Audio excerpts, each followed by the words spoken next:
Hello Mila, hello Jack. Hello everybody else who's watching, and welcome to Storytime with Grandad. Today's book is from the Animals of Farthing Wood, and it is The Silent Field. The cabbage field was very still and quiet. The animals of Farthing Wood looked around uneasily.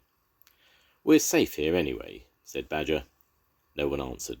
They were just glad to have got this far on their journey. When bulldozers had invaded their home in Farthing Wood, the animals had set off on a dangerous trek to the nature reserve, where humans wouldn't bother them. "Come on, mateys," croaked Toad. "Follow me. We're near White Deer Park now. It's lovely there, you mark my words." His voice died away. It was too quiet in this vast, silent field.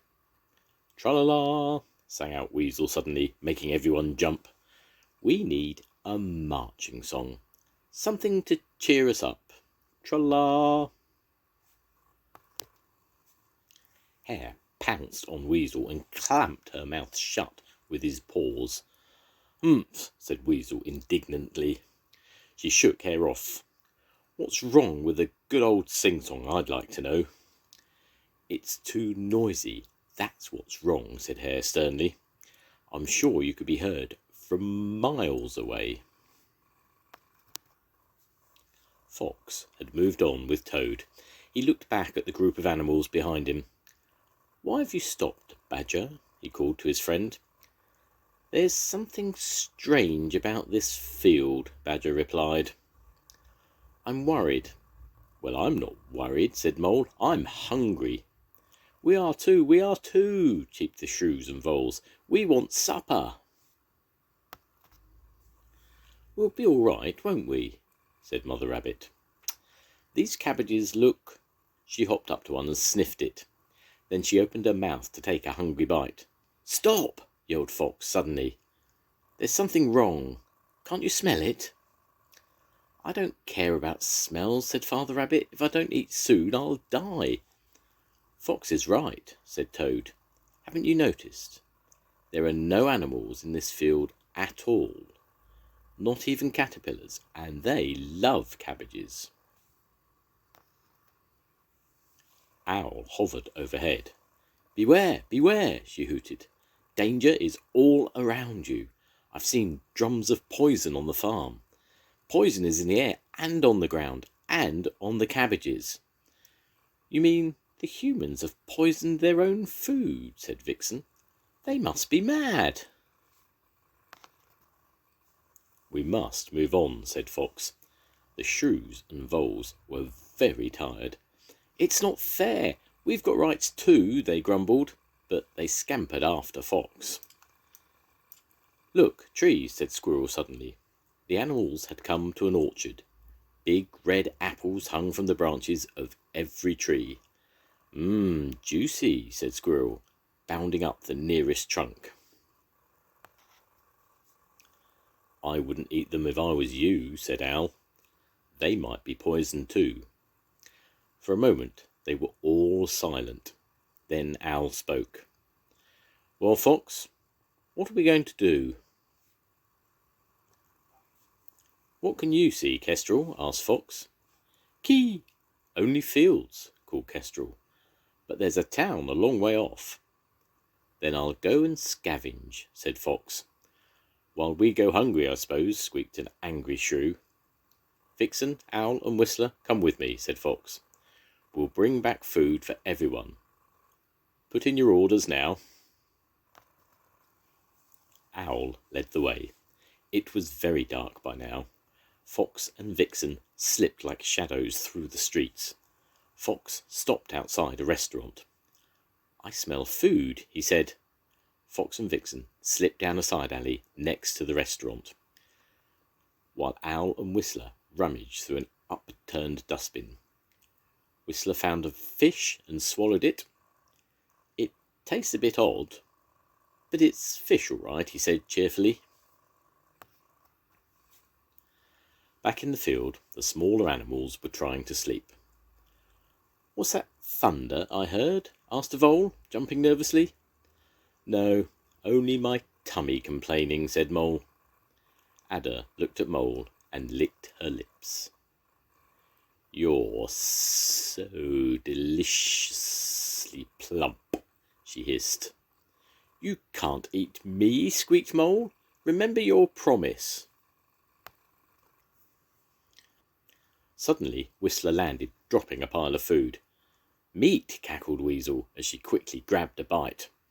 For me, hissed Adder, rearing up. Meat, squeaked the voles and shrews. We can't eat meat. Where's our supper? What about our rights? Give me a chance, said Whistler wearily. I'm going back for the vegetarian suppers. Fox, Owl and Vixen left the restaurant and found a vegetable garden at the back of a house in the town. Vixen dug up a lettuce. Owl picked it up in her claws and flew towards the field. In a corner of the garden, Fox explored a dustbin. The lid was teetering on the edge of the bin when Fox knocked it to the ground accidentally. The lid clattered loudly onto the paving stones. With a rush and a gnashing of teeth, two huge dogs bounded up, barking savagely. Fox and Vixen turned tail and streaked away through the garden gate, but the dogs were right on their heels. Split up, shouted Fox to Vixen as he veered off to the right. The dogs paused for a moment and then followed Fox. Their powerful jaws dripping, a fence loomed up in front of Fox. He gathered himself for a great leap and soared over it. The dogs were no good at jumping. They stopped and growled and searched for a way through. Fox looked around him. In front of him were two metal rails that were rattling noisily. He looked up the line. A train was coming down the railway track. By now the dogs had found a way through the fence. One more moment and they'd be on him. Fox had no choice. He darted across the railway line in front of the train. The dogs didn't dare follow him. He was safe now. Dawn was breaking. Vixen made her way back to the anxious group of animals in the cabbage field. Where's Fox? Said Badger. I don't know, said Vixen sadly.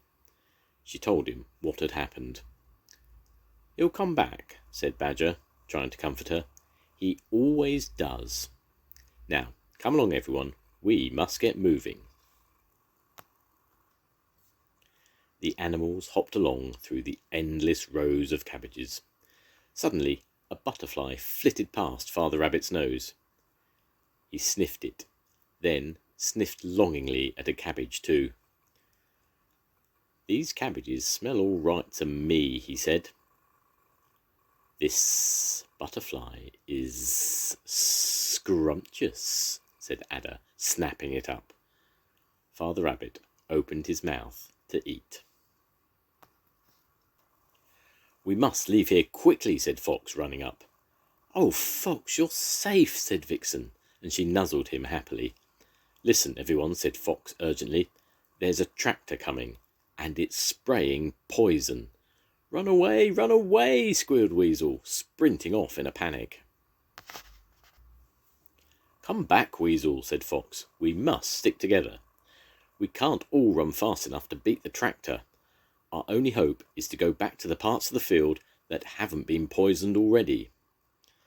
The tractor won't go there again. Go back through those silent fields, wailed Father Rabbit. Key, be quick, called Kestrel. Follow me, now, shouted Fox.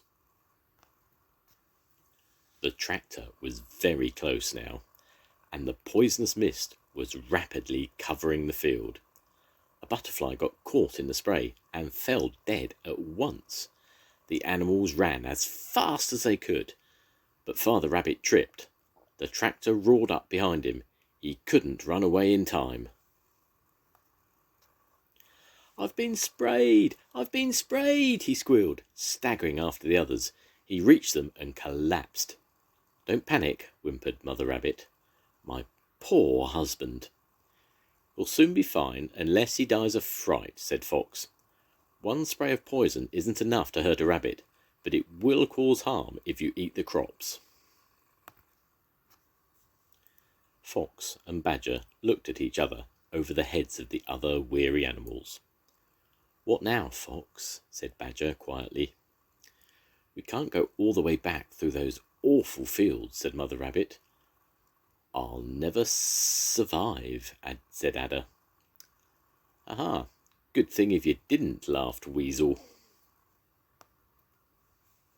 Kestrel hovered overhead. Kee! I've seen the White Deer Park, she called. It's just beyond the town. Then we'll just have to go through the town, said Fox. But it's dangerous, stammered Mole. There's no other way, said Fox. Lead on, Toad. Our journey's nearly over. The end. Goodbye, Mila. Goodbye, Jack. I'll see you soon. Goodbye, everyone. Bye.